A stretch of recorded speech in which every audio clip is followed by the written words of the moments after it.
Olá, bem-vindos a mais uma aula de mecânica dos sólidos. Nessa aula, nós vamos aplicar o conceito de tensão normal para o dimensionamento dessa estrutura aqui. Se você não lembra ou não assistiu a aula de tensões normais, veja na descrição desse vídeo um link para essa aula com a teoria ou procure em algum livro de mecânica dos sólidos ou mecânica dos materiais esses conceitos. Essa estrutura é uma treliça formada por duas barras. Nos pontos A, B e C indicados, ela está pinada, ou seja, esses pontos podem girar entre si, portanto não transferem momentos e assim eu defino uma treliça, são pontos articulados.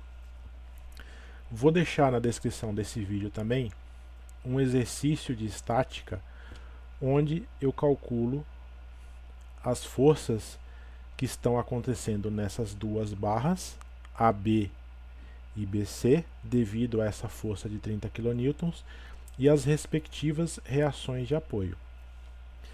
Neste exercício, o foco é o cálculo das tensões. Então, se você quiser entender como são calculadas as forças nas barras e as reações de apoio, vejam esse vídeo que está indicado. Em resumo aqui, fazendo um corte no ponto B, é possível definir as duas forças que estão atuando nas duas barras, e isso pode ser resolvido por um triângulo de força, já que eu tenho apenas três forças atuando no nó B ou no ponto B. Essa força que está acontecendo em cada uma das barras, FBC, nessa barra aqui, e FAB, nessa outra barra, representadas aqui, podem ser distribuídas na seção transversal em forma de tensões normais ou tensões médias dadas pela força em relação à área do componente. Tá?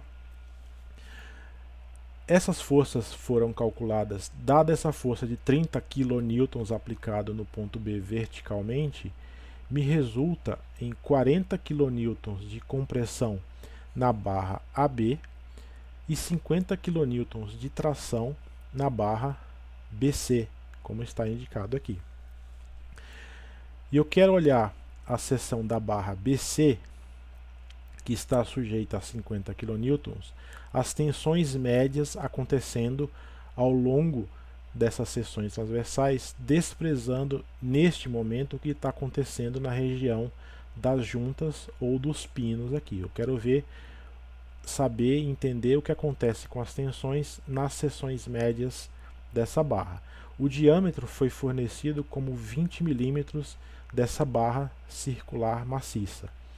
Então, se eu calcular a área respectiva em relação a esse diâmetro de 20 milímetros, se você fizer as contas aí, você vai chegar nesse valor aqui em metros quadrados, e a força que foi dada nessa barra é de 50 kN ou 50 vezes 10 ao cubo newtons.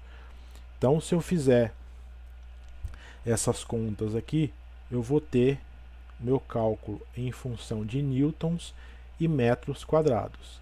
Se eu fizer uma conversão aqui para megapascal, ou seja, 10 à sexta, me dá o valor de 159 megapascal, que é equivalente a newton por milímetro quadrado. Cuidado com as conversões de unidades aí.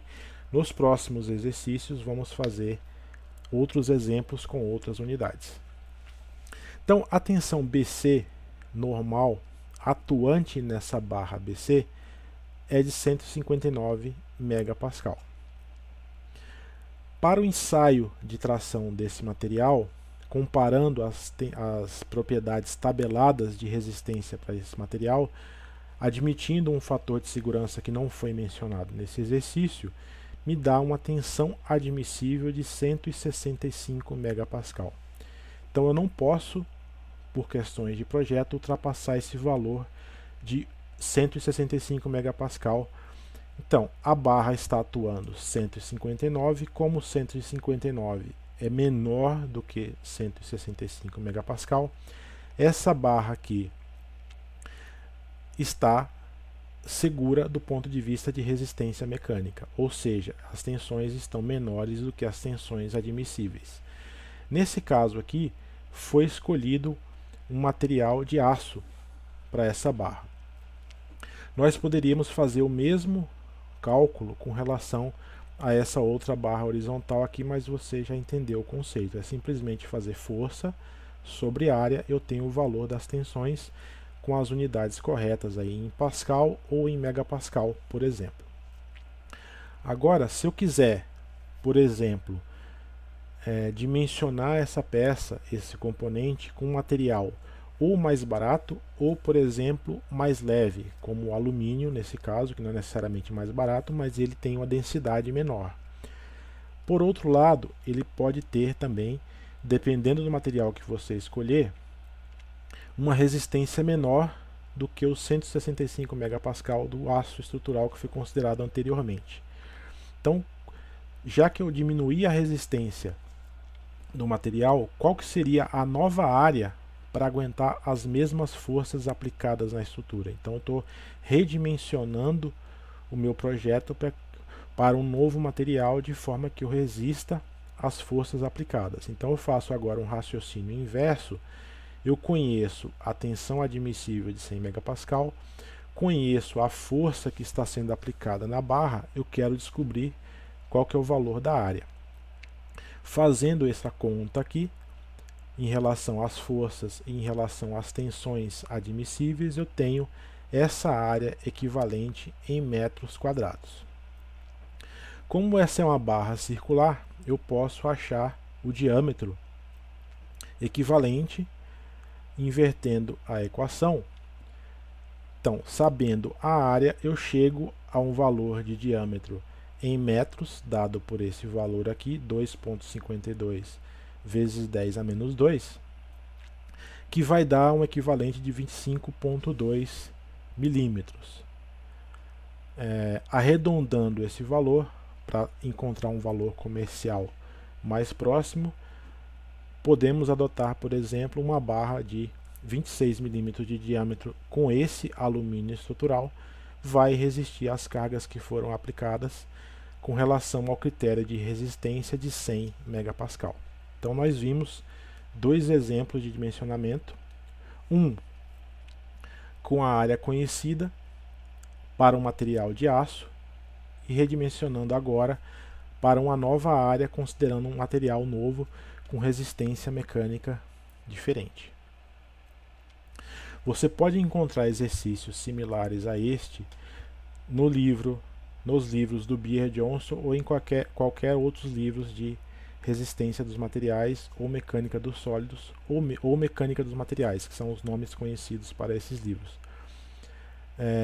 No livro que eu estou utilizando, do Beer, são os capítulos 8 e 9, no livro de Estática e Mecânica dos Materiais, e no livro de Mecânica dos Materiais você encontra esse conteúdo e exercícios similares nos capítulos 1 e 2.